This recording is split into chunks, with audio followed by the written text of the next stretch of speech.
Since she was in town, she stopped by. She's just one of those people who always has an open door here at the Z104 studios. Please welcome back to the Z studios our friend Brandon.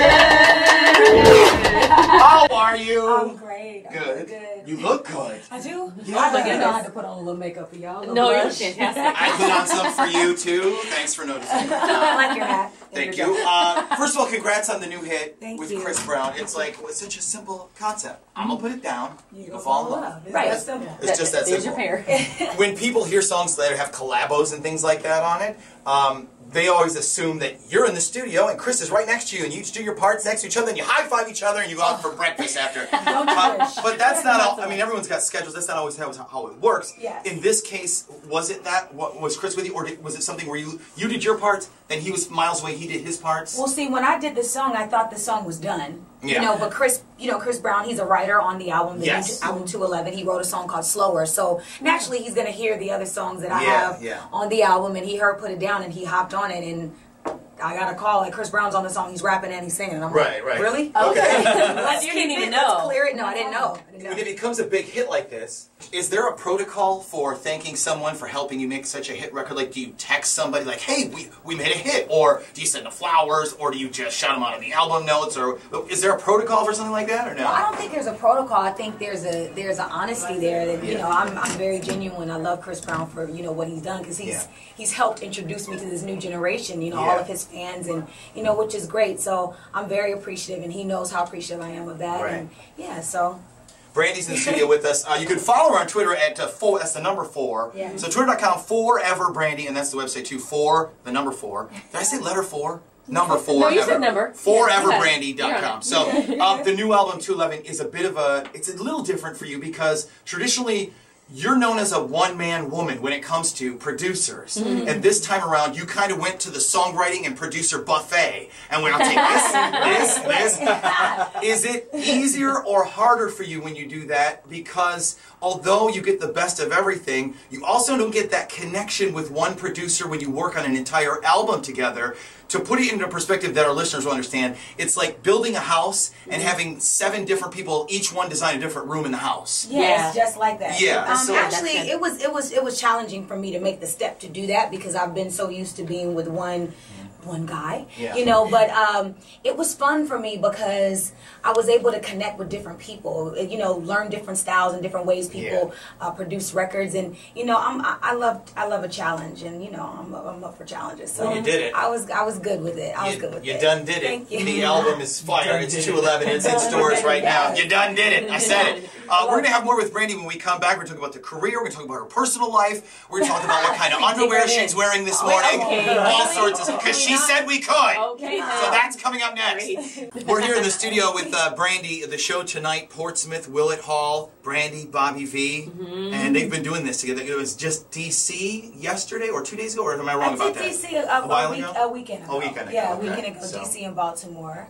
That Nice. was awesome. An awesome experience. I was watching VH1 Soul the other day, and they have a really cool show called The Soul Story. And what they do is they show a chronology of you as an artist, all your videos. I really want to do that show. Well, they did you. I don't know if you're aware of that. Not. Yeah. Oh, wait, were you? They it's show not all. the ones you perform, right? No. Okay. This is the one where they show you as an artist, starting with your first video, all the way up to the current. Okay.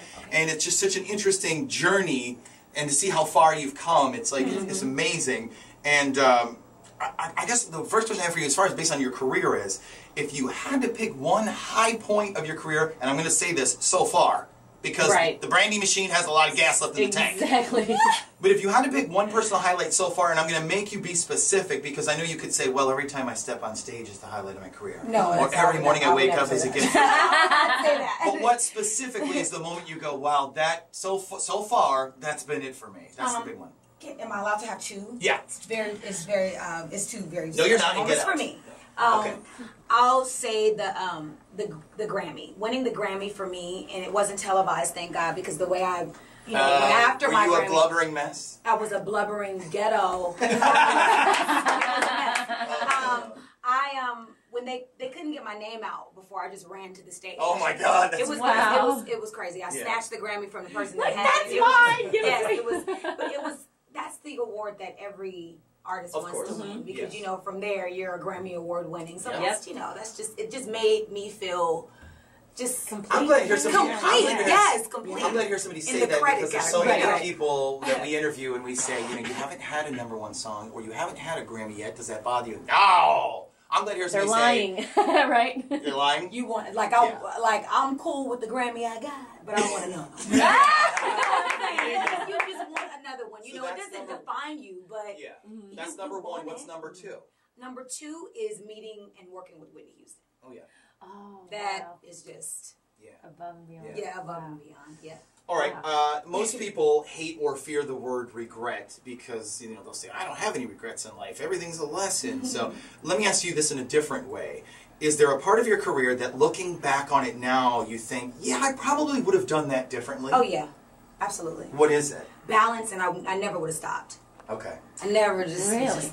You did. You took a time out. I took necessary time off. You know, but if I look at it in a career perspective, I would never stop. Yeah. I would have never stopped. Right. But if I look at it from a personal growth and self-development, I had to stop because I wouldn't be the woman that I am now. You know, I'm pretty grounded right now, know who I am, comfortable in my skin, and I never would have been able to be that if I would have kept going. So the new album 211 is in stores right now. Brandy's in the studio with us. You can follow her on Twitter at 4. That's the number 4. Forever Brandy. We had your friend Danja in that chair last week in the studio. Danja? Yeah. So good. Yeah. We talked about songs that you make for one person and then they end up going to a different person. And in Hollywood, you hear actors say things like, "Oh, I turned down that role and it ended up being a big box office smash." Is there a song that you can recall that you turned down that became a big smash for somebody else that you went, "Oh, I should have done it"? No. No. So Thank God. Yeah. I've never. But it happens. But I have wished other people's songs were mine. Oh, okay. Yeah. Oh, I believe that. I believe that. Do you have any off the top of your head? Jordan Sparks, no hair. Man, you got your Chris Brown record in. You got your Chris Brown record in. Would have been that one would have just been a different type of thing. You know, put it down. Well, at least you're not. But you know, no hair would have got us that Grammy. At least you're not bitter about it at all. No, I'm not. Shout out to Jordan Sparks. There you go. No. We have more with our special guest Brandy when we come back next on The Zoo. Our special guest this morning is the one and only Grammy Award winning. Yes. That's right. Over 30 million albums sold. That's pretty crazy. Brandy is in the studio with us. So the album that we're on now is 211. It's taken from your birthday. We know that, which this past year was also one of the saddest days of your life. And I can relate on a smaller scale because I was born on August 25th, and every year I'm reminded that that's the day that we lost Aaliyah. So I celebrate this birthday, but at the same time you go, "Oh God, such a bad memory." At the same time as your birthday. What was your favorite Whitney memory or story that you had time with Whitney where you say, you know, this is what I'll remember? Well, I'll say before I met her, I went to her concert, and I was in the nosebleed section, and I talked my way all the way backstage. I told I told every usher that I would pay all of his bills. I was going to be a star one day, and I was going to make sure that they took care of their families. I mean, I just talked my way all the way backstage, and I got backstage. And the concert was over, and she had already left, so I was bummed.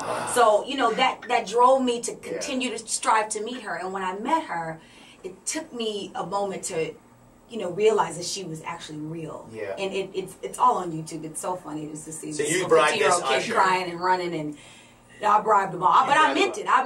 You really said, "I'll take care of you forever and your family." Well, Brandon, you don't know this, but that usher is right here in the studio. Bring him in here. Wouldn't that be crazy? Where's my money? Where you take care of my family? Brandy is in the studio with us. Here's a good question for you to answer. What is the #1 misconception about Brandy Norwood? I don't know if there's a #1 misconception. I just think there's misconceptions about people that have light anyway. You know, just being in the limelight, you know, people don't think that there's a person behind there. Yeah. You know, sometimes your management team forgets that you're I'm just like, back in here, I had to, you know, I thought about this question. People don't realize that sometimes. Yeah, you know you're a real human being. You're a real person. I thought about this question on the way over here, and I said, you know, I bet the #1 assumption that Brandy gets about her is that she is a good girl. If I had a friend of mine who was trying to holler at Brandy, I would say, you know, she's a good girl, man, so she ain't gonna be freaky or crazy or anything like that. She's a good girl. Basically, what Nick is trying to say is, can you please prove him wrong? Because he wants to know you are freaky. I'm not saying that. He wants to know that. For sure. You know, I'm not gonna share my freak attitude. Okay. But there's their side of you, like. What? A wild side? Yeah. If I'm provoked, yes. Okay. That's Moving on. Probably should If there's a Grammy involved, yes. If a Grammy's involved. No, I mean everybody has a wild side. Of You course. just don't share it with everybody. Right. That's not for everybody to explore with you. You know? Right. Do we all need to leave? So No, we don't all Hello? need to leave. Give me my scented candles. If you believe the tabloids, your love life is a roller coaster of athletes, actors, and musicians. If you believe, Tabloids, if you believe Which the tabloid? I've never heard that before. Actors, Is actors. That's a lot of people. is the roller coaster still rolling on, or has it come to a stop? Well, actually, I mean, I don't like the word roller coaster. Okay. Especially when my The man was in ride. the building, honey. The To right, the yeah, I left, was gonna to say the that was my left. next question. That was my next question. See? Are you dating someone? Damn, Is you he just- that guy right You there? just put me out there in the street. But this is the new guy, right? This is Ryan. Yeah, that's Ryan. Ryan is can Ryan? Can you say hi? You don't want to be on that? No, he's not gonna. He's not going to be on that, but this is the guy. Boy, is he a You good just looking pan guy. your camera over to the. Yes! You gotta get him on the online internet. You Yes. found yourself a good looking young man there. Yes. What do you love? What do you love about this guy? I can just be myself. See, it's all about me now. I can be myself. That's why I love him. No, he's my friend. Yeah, that's what you need, right? Yeah, I need a friend, and I need someone to just understand me, and I understand him, and it's just kind of meant to be. You also need a ring, Ryan. It's been 3 years, brother. What's going on there? A year and a half. Oh, a year and a half. Oh, I'm sorry. My fault. Where are you getting your facts here? Where are you getting The tabloids I told you about. So are we getting close to that? Do we think? Oh, no pressure. This is not awkward. I am not He's going gonna to get walk. attention. He's gonna walk right out of the studio and be like, "I can't believe you asked me." They're happy. Would you leave them alone? But this would be it. I've heard you refer to him as the one. Yeah, I think he is. Aww. If he doesn't change. So I don't have a chance. I don't You have better not change, babe. you're telling me I don't have a chance in hell then? So You do not. Okay, understood. You do not. I understand. Listen, every time you're in town, you manage to make time for us, and it means the world to us and to our audience too. Thank We you. can't say thanks enough. And good luck tonight at Willett Hall. You're gonna love it. I don't know if you probably have never played Willett Hall, but it gives you that old Apollo feel. Fox Theater type Apollo? vibe. Yeah, in a smaller scale, For mind art, you. for us. Yeah, you know, Virginia. I think when you go to different cities, everyone goes, "That's our Apollo." If they don't like it, they're not gonna boo it then like that. No. And you won't have to rub the stump on the way out or Oh, anything. yeah, But yeah. at the same time, it definitely has that. It has that vibe, and it's funny that we started this interview talking about Chris Brown because he played Willett Hall When he first started out? for us at a Z104 show. Oh, and, cool. yeah, it was really cool. It's a great venue. You're gonna love it, and I'm gonna tell you this: if you don't have tickets yet, well, you don't miss out on this. Okay, drop whatever your plans are tonight and make it down there to Willett Hall tonight for one hell of a show. That's Brandy gonna be awesome. and Bobby Thank you. V, and please come back I will come back. when you get that second Grammy. Yeah, wouldn't that be nice? It's coming. If I get that second Grammy, I'm coming right on Buy back. you a pair of bills? Yeah, exactly. Yeah, yes. But thank you for sharing Thank yourself with you. us again today. Don't forget, listen, the album is 211. It's in stores right now. You can go to foreverbrandy.com for more details on that, and twitter.com/foreverbrandy is the Twitter handle. I'm going to take a picture of her man, and I'm going to put it on my Twitter. So you can see. No, I won't. Just kidding. I was gonna put a picture of myself and be like, ah. Thanks, appreciate it. Give it up for Brandy. Everybody. Yeah. There you go.